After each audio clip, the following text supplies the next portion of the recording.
Hello, I'm Jennifer Keller, Programming Coordinator at the Westport Library. Today, I'm excited to introduce you to Westport author Paul Podolsky and Mary-Lou Weisman in this Saugatuck Scribes virtual event. This series celebrates authors who live or grew up in Westport. Paul Podolsky is the author of Raising a Thief. He worked for over 20 years on Wall Street in an investment management firm.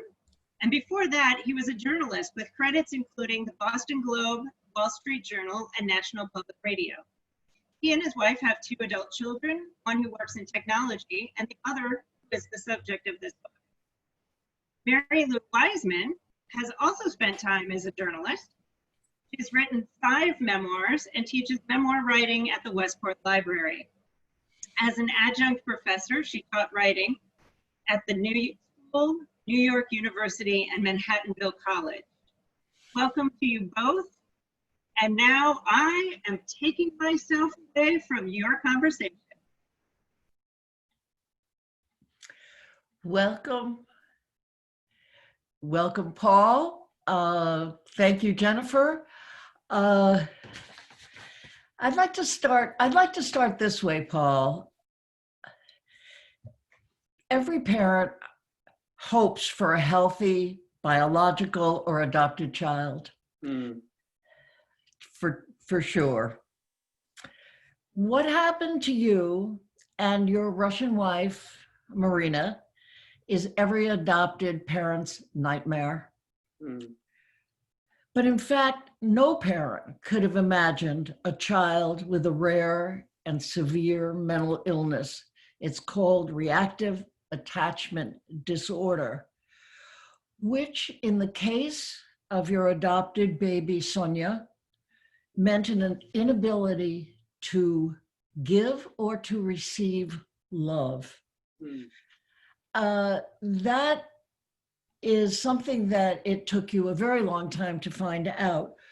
But let's start at the beginning, at the orphanage, when you first picked up little Sonia, who was how old at that point? 16 months. 16 months.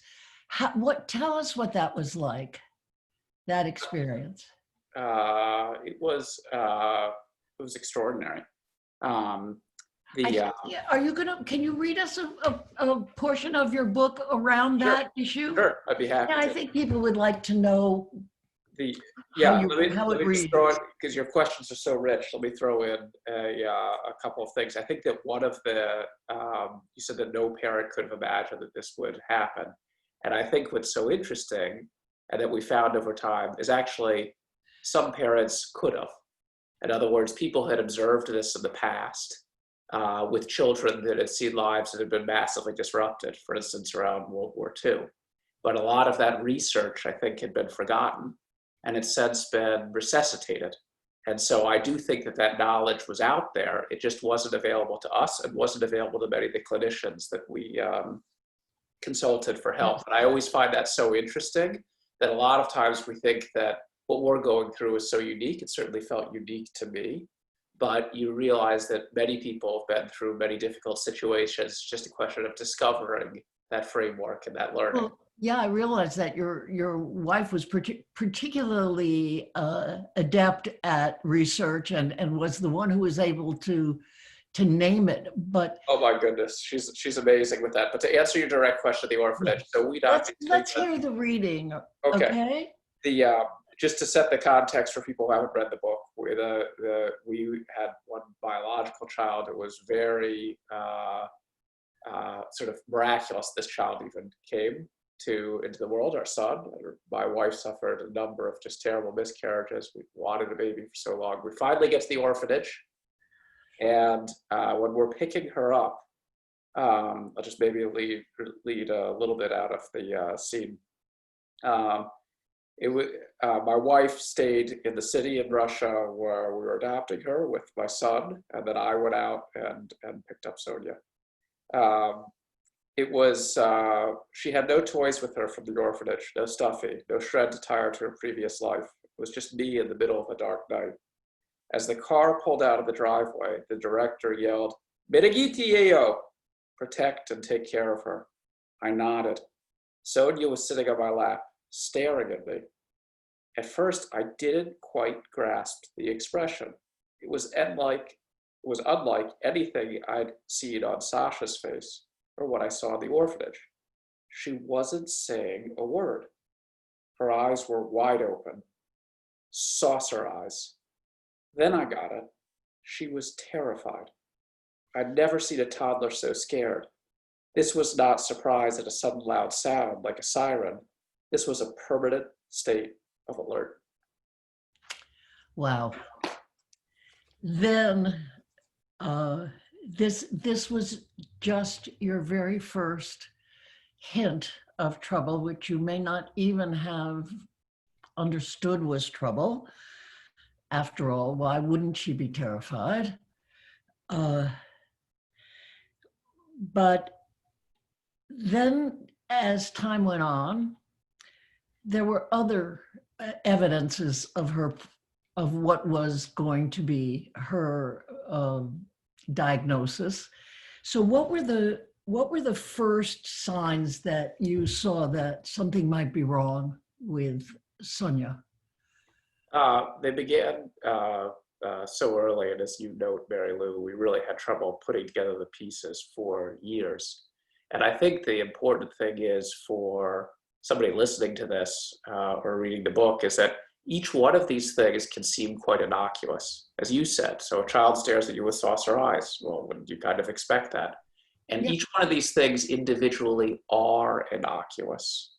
But to put together the whole picture that, as you note, my wife was the first person to do, you have to look at them in totality to arrive at the diagnosis. So the things that we started noticing with our daughter right away is she didn't discriminate between us and other caregivers. All caregivers were equal to her. She wasn't connected to us. She would try to be very controlling with those things she could, like food or drinking. She would refuse to drink. What can a very little baby control if they're seeking to control? Well, what they put in their mouth is one of the things. If we weren't looking, she would run away. She ran away at very, very young ages when she could really just barely touch the door handle of the house. She ran away. And then as she matured, she began stealing. Then she would lie about the stealing. Of course, kids lie, but the lying continued. And it just sort of escalated from there. And really what it was about was her actually, in retrospect, we realized, she felt so unsafe and so scared by what had happened to her before we adopted her, that afterwards she developed, I think pathological is the right word, effort to try to control the environment and reject any parenting, which made her feel out of control. So this is interesting because as these, you were saying there were all these symptoms and but it took a while to put them together and realize, I hate to make a joke, but I can't resist. They didn't spell mother. So tell me, first of all, what you came to understand about what had happened to Sonia in the orphanage.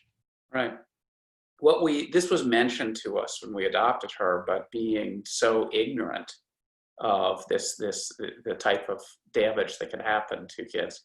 Sonia had been starved by her birth mother before we adopted her, between the ages of 0 and 6 months. And anybody that has had a young child, or you see people around you with a young child, you realize that when they're very little, they have to be held. And every small squawk that the child makes, if you and I are talking and I'm holding an infant and the child squawks and I look down like that, that act of looking down actually begins to create neurological connections in the child's mind, safety, of a willingness to explore the world. Because I know, you can see this in toddlers, they'll wander off a little bit, look at their mom looks at them, oh, safety, then they can do the little. So she wasn't held, she wasn't fed, and she lived in what was called in Russia a communal apartment. So everybody gets a one room and they share a kitchen and toilet. And she was screaming so loudly through hunger that neighbors called the police. And the mother, at 6 months old, was stripped of her rights of care, which, if you know anything about Russia, and as you know from the book, I lived there for a number of years, my wife is from there, you got to be a pretty negligent parent to get stripped of your rights in Russia. From there, Sonia was in the hospital for a couple of months with pneumonia that she'd contracted through being so weak. And then she went to a orphanage, which is where we met her. And so in our mind, we were thinking 16 months. Yes, these terrible things happened to her, but she is healthy, she is smiling. Enough love, we can remedy all of this. And what we found with research over time is, and this was totally counterintuitive to us, that actually you think, oh, a child won't remember it. And of course, she doesn't remember lying there. But the earlier profound trauma occurs, the harder it is to recover from. Sure. And so the child can appear normal. She's very athletic, she's very beautiful, she can be very charming when you meet her. But this deep down damage was there. And that's what we were contending with. And by the way, thousands and thousands and thousands of parents contend with similar types of issues. And I actually fear the same thing can happen right now. So if you think about things like border separations, or prolonged military deployments, or frontline COVID workers who have to be separated from very small children because they're worried about infection. Yeah. It can repeat. Hold that for a sec, though. Hold that, because Sorry, a long answer to a short question. that's okay. It's a good answer. I realized that you particularly were not interested in putting it all together. Yes. And in fact, I'll just quote a little something. At first, you were hopeful, and you wrote in the book, I had assumed that if I offered kindness, I'd get kindness back, particularly from a child. Sonia demolished those expectations. Yes. Wow. And so there was a long period of trying to get it to work, in spite of the fact that really what ultimately became her diagnosis, which was the reactive attachment disorder, can be applied to many different kinds of children with attachment disorders, but that your daughter, Sonia, really was a very severe, a rare severe case. That's true. Right? That's right. So that, in effect, this book, which is the journey that you and Marina took through, where it's a journey of trying and failing and trying and failing over and over again. It can't have been a boon to your marriage or to your son Sasha. Yeah. Because I mean, I think as things got worse, because she got older, and reaching the doorknob was just the beginning. Then we move on to some pretty extraordinary bits of very bad behavior. Could you give us a little bit of anecdotal information about that? Because I think what your prospective readers are going to be fascinated by is the enormous effort and these occasional breakthroughs, and then never, not again, doesn't happen again until some other time. So in a way, she keeps you on a string. I'm not sure whether she's consciously doing that, but tell us some of the behaviors as she became older. Yeah, as she got older, I mean, it was, there were things that she did that got more scary and very, very calculating. So one example I talk about in the book is, and I think all came down to, again, it's the same effort to control. The motivation is the same, and to push people away. But as she gets older, children get more specific and more sophisticated, and any parent knows about this. So for instance, she noticed one time that our son, her older brother, was asthmatic. And he was very upset and went into an asthmatic attack. And she witnessed this and witnessed, obviously, my wife's distress at trying to calm this down. And not long afterwards, his asthma medication disappeared. He worked very hard through shoveling snow to earn a telephone. And she stole the telephone, and my wife was able to track it down to her. And there was a precious detail that she was sophisticated enough to turn the ringer off. So when she was calling around it, she wouldn't find it. She began to steal money from us, and she was a member of the local swim team here. She would say that she needed to go to the restroom in the middle of swim practice and rob other kids' swim lockers. And then she began to rob us at night when we were sleeping. And then that became even more of a concern because, you know, certain medications at home and things like that, and could those get at school? We began to really worry about our ability to keep her safe and keep us safe. So it escalated over time. And I think the other thing that is very difficult for me to imagine until I experienced it is constant lying basically means keeping any type of peace at home in your nest. It really becomes impossible. And she would lie about obvious things and about crazy things, but it was just, unless you could see her right in front of her, you had no idea whether she was telling you the truth, and most of the time she wasn't. And that just makes your head begin to spin as a parent.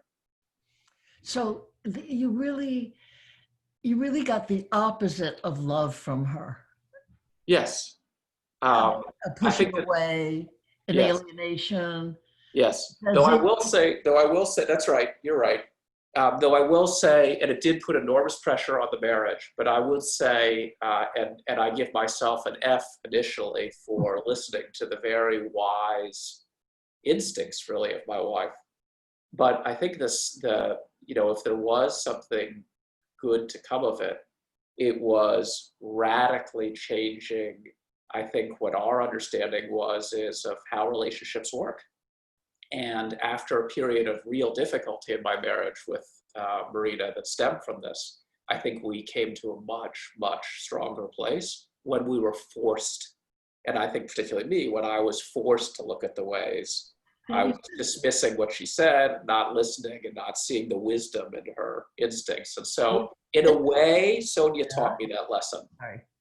Well, in a way, I was taken by your observation at one point that in Russia, Marina that Russians in general, it's quite a generalization, but nevertheless, tend to expect trouble. Yes. Whereas Americans, much more optimistic gang. And so you were always behind Marina in terms of your understanding of what was going on with your daughter. And there is a part of the book where I, as a reader, thought, this kid is destroying this marriage and destroying this household. And I expected divorce. And instead, later on in the book, you finally get it. And it's a little bit slow. and Marina lets you know, I mean, there's a lot of anger, and of course, it's totally understandable that, that you're not tracking well with Marina, and she's, and so there's a lot of anger expressed. And the interesting thing that happens then in the book is a second section of the book where finally you get a diagnosis, which Marina is on to, but you get it officially. You finally put, I think she's age 9. You put. That's right. You took a lot of trouble to that point, and at age 9, a decision is made to put her in I guess you'd call it a residential treatment center, Exactly. where the emphasis is on these very kids. Correct. And with reactive attachment disorder. So it sounds like a solution. There's hope. And during this period when Sonia is in the residential treatment facility, you and Marina get a going over psychologically. Yes. We You, get a little cross-examination. yeah. You return to your childhood, she returns to hers. And say a few words about Right. So one of the things the point of you being under the microscope under the psychologically. microscope. Yeah. Their basic, the way they looked at a family, which again, people study psychology, you may already know this. I was not a psychology, so I was very ignorant about this type of stuff. They look at it as a system, and the whole thing interrelates. And so when Sonia would misbehave and Marina would see it, then Marina would get anxious, but then she communicated to me, and I would be dismissive of what Marina said, which would make her more anxious, which would then give Sonia a sense of victory, and then she'd charm me and irritate mom, and it would just blow up. And so what they said is mom and dad need to be locked together as a unit. And they need to anticipate these things. And to do that well, they need to know what the common word now would be, what the triggers were, what set mom and dad off. And to do that, you needed to go back and look at all the different things that would ruffle us.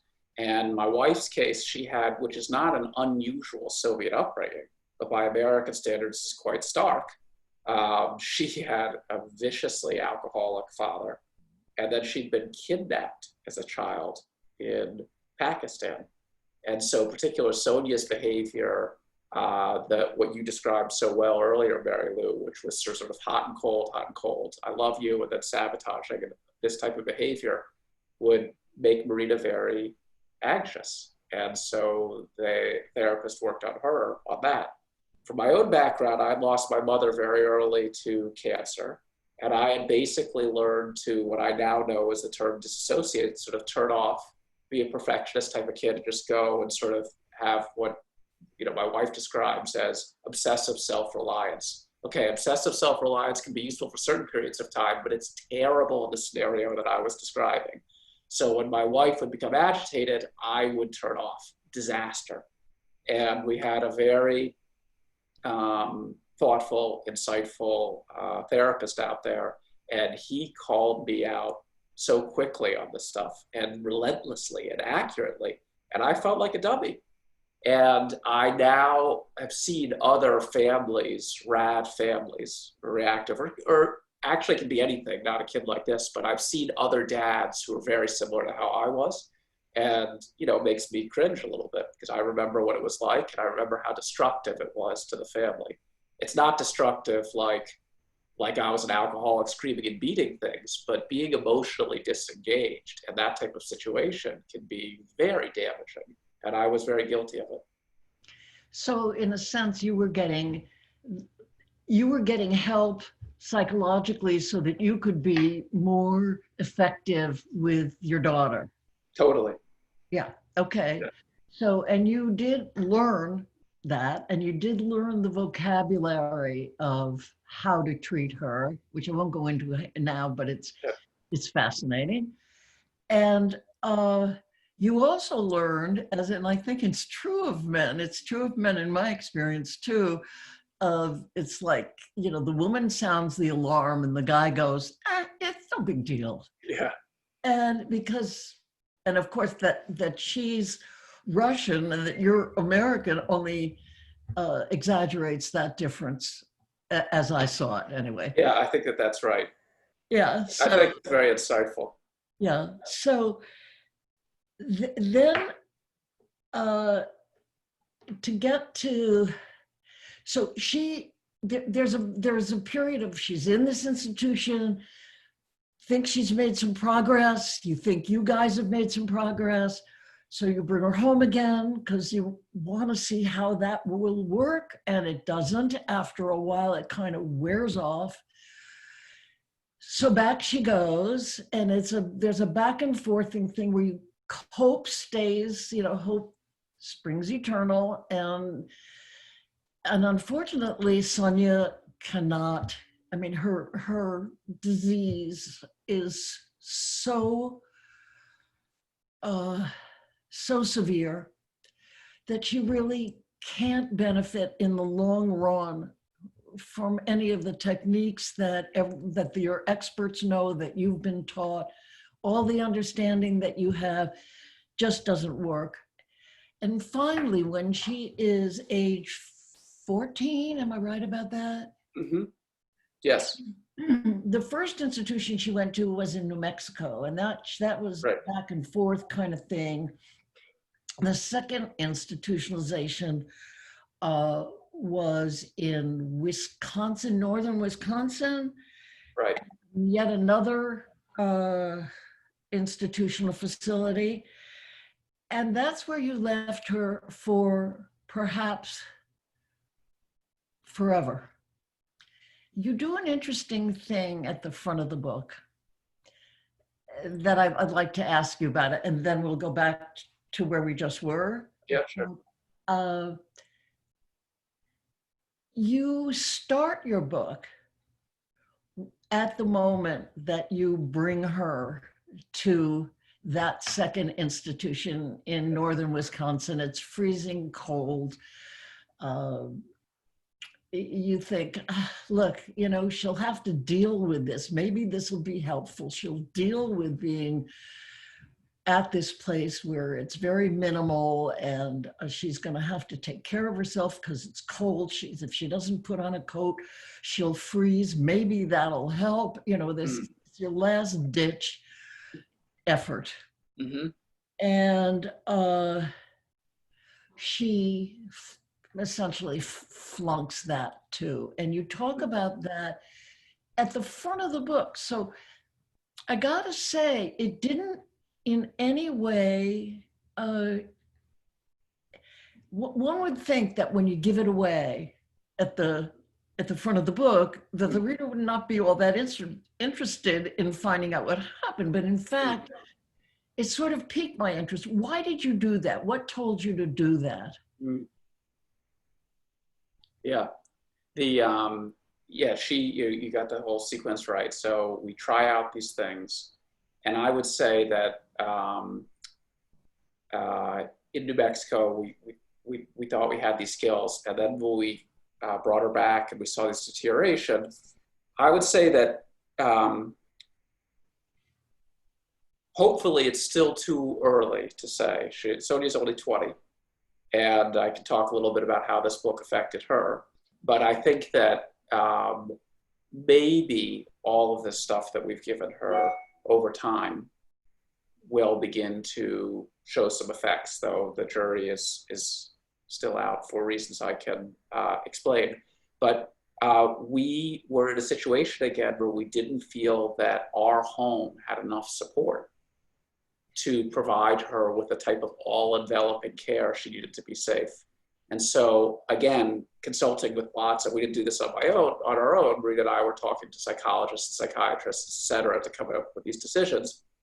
We took her to a wilderness program where she was in the woods for about 100 days. And then from there, she went to basically a residential treatment type of high school. And I will say the wilderness was probably the best treatment that I think for her, it was the best treatment that she had. And I spoke with her actually yesterday, and we were talking some about this. And she says it was the best treatment that she had.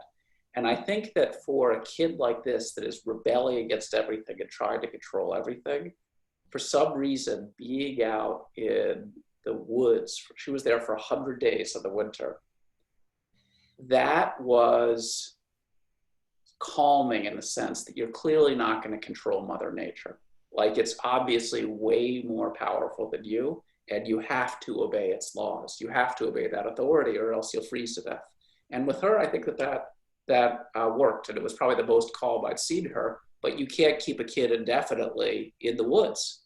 And so from there, we consulted with them and said, could we take her home? And they said, absolutely not. They said, you take her home. They said, she's got a very severe case. She's at incredibly high risk for drugs and alcohol, risky sexual behaviors. We strongly advise against it. And so then we moved her to another residential treatment. And so, okay, so so she's there, Mhm. and then let's, the fact that you just spoke with her yesterday brings me to an unanticipated question. Tell me about that. We don't have a lot of time, but Okay. tell me tell me where Sonia is at now. She She never is. went home. She never went Never home. came home. So And I when know go ahead. there was email. I know that. Tell me. Yes, so she was at this residential high school in Utah. Why in Utah? Because they have a state law there that you can keep your kids in these schools until they're 18. In other states, the law is much lower. So there's a whole industry out in Utah for this. We went back and forth with her out there. We were visiting. We were still eager to bring her home, but just the lying and the manipulation continued, and she was incredibly uncooperative in any of our type of therapy sessions. And after a while, we're just sort of exhausted financially and emotionally. So when she turned 18, we said, if you want to go to college and get into a college, we'll support you, just like we did your older brother. But if you don't and you're 18, you're on your own. You now need to, you need to get a job, you need to have housing, etc. And we'll see how that goes. And she went through a pretty rough, from what I can tell, 18 to 20. We basically didn't hear anything from her. Obviously we're very concerned the whole time, but Marita and I had decided that she needed to exert effort in the relationship. If she reached out to us, we would reciprocate. If she wrote us a one-line email, we'd write her a one-line email. If she wanted to talk, we would talk, but we weren't going to push it.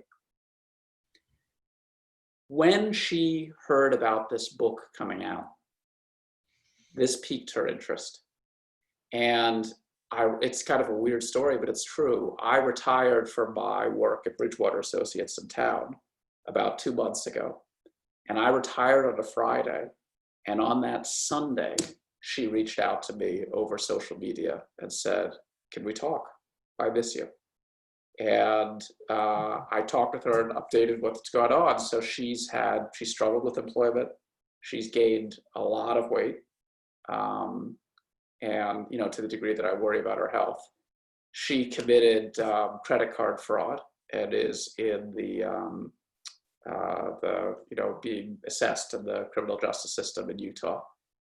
And then this went on, during that 2-year period of time, but she wanted to talk about the book and she asked for a copy of it and it was almost done at this point, but I had the galleys, I hadn't pressed print to publish. And I said, listen, I'd love your thoughts on it, read it.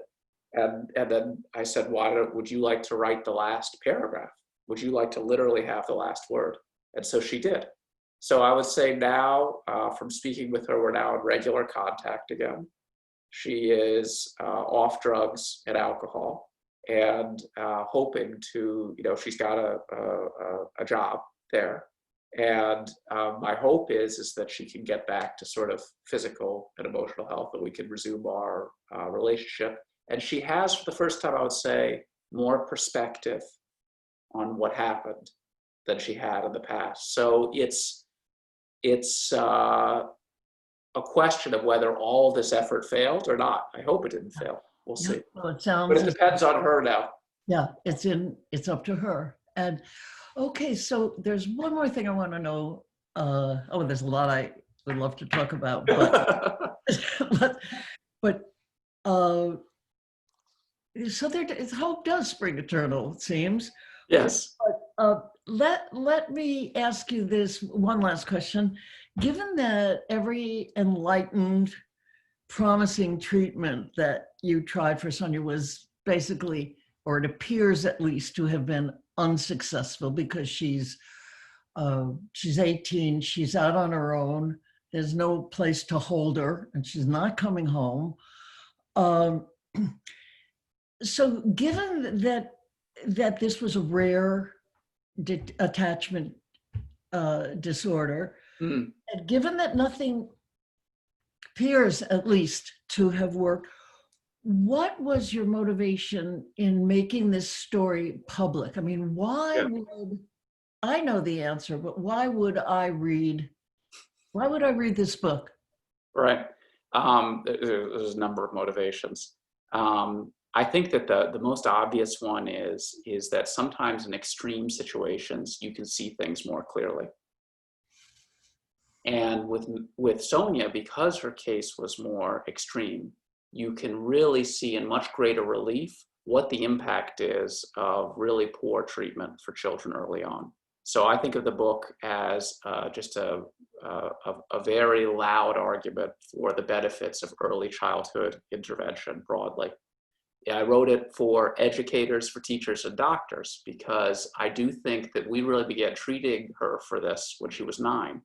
We adopted her at 16 months. I think if the medical professionals who we'd met with right when we adopted her, which we did, had said, "Oh my goodness, look at her background. This girl is at incredibly high risk for attachment disorder. Do X and Y and Z," I believe that could have really helped. And, my wife, I wrote a book.